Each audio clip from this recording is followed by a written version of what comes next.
एवं कोण का उदाहरण नंबर 5, जिसमें एक ही तिर्यक रेखा दो रेखाओं को इस प्रकार प्रतिच्छेद करे कि संगत कोणों के एक योग समद्विभाजित परस्पर समांतर हो, तो सिद्ध कीजिए कि दोनों रेखाएं भी परस्पर समांतर होती हैं। तिर्यक रेखा अपन ने क्या मानी है? A D. तो तिर्यक रेखा क्या मानी है अपन ने? A D.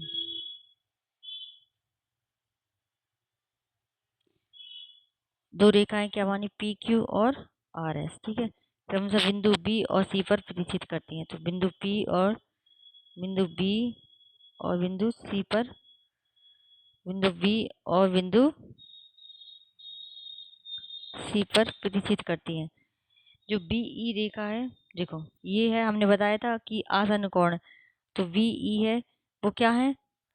इस पूरी ए बी और क्यू जो पूरा कोण है उसको क्या कर रहा है? दो भागों में विभाजित कर रहा है। तो इसका आधा कितना हो जाएगा?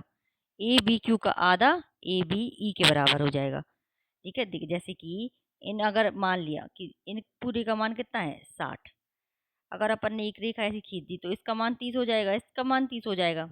ठीक है, समद्विभाजित करने का मतलब ही ये होता है कि वो समान भागों में उस कोण को विभाजित कर रहा है। तो इसका मान 30 हो जाएगा, इसका मान 30 हो जाएगा, इसका मान 30 हो जाएगा, इसका मान 30 हो जाएगा। ठीक है, तो 30 हो जाएगा। तो वो भाषा के रूप में लिखा है कि जितना भी ये ए बी क्यू था पूरा, वो उसको उसका आधा कितने के बराबर हो जाएगा? ए बी ई के बराबर। ठीक है, ऐसे ही इसी प्रकार किरण सी जी, देखो ये अब दूसरी रेखा पे आ गई कि जो बी बी सी वी सी और एस पूरा कौन था, इसमें एक और किरण खींच दी अपन ने। और किरण का क्या बताया था हमने कि जो एक ही बिंदु, इसका प्रारंभ बिंदु तो बताया लेकिन अंत बिंदु बताना हो, लेकिन एक ही दिशा में जा रही हो, क्या किरण थी? किरण। तो अपन ने सी से सी से एक और भुजा किरण खींच दी, तो वो क्या कर रहा है? इन दोनों को समान भागों में विभाजित कर रहा है। तो वही लिखा है कि BCG का जितना भी भाग होगा उसका आधा किसके बराबर होगा? BCS का जितना भी, देखो BCS है ना पूरा कोण, क्या है? BC और S, इसका पूरा भाग, इसका आधा भाग किसके बराबर होगा? BC और G के, इसके इस कोण के बराबर होगा। ठीक है, फिर उसके बाद आ जाओ, परंतु BE समांतर है CG के, और AD इस पर क्या है? एक तिर्यक रेखा है। तो B जो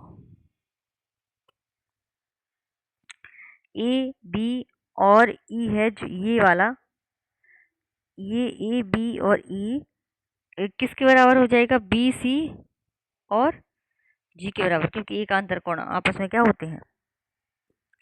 संगत कोण क्या होते हैं? एक बाहर का, एक अंदर का। तो ठीक है, ये संगत कोण की वजह से ये दोनों क्या हो गए? बराबर हो गए। अब ए बी ई की जगह पे अपन क्या लिख सकते हैं? BCG लिख सकते हैं, तो BCG यहाँ पे लिख दो। और BCG का मान कितना दिया गया? 1/2।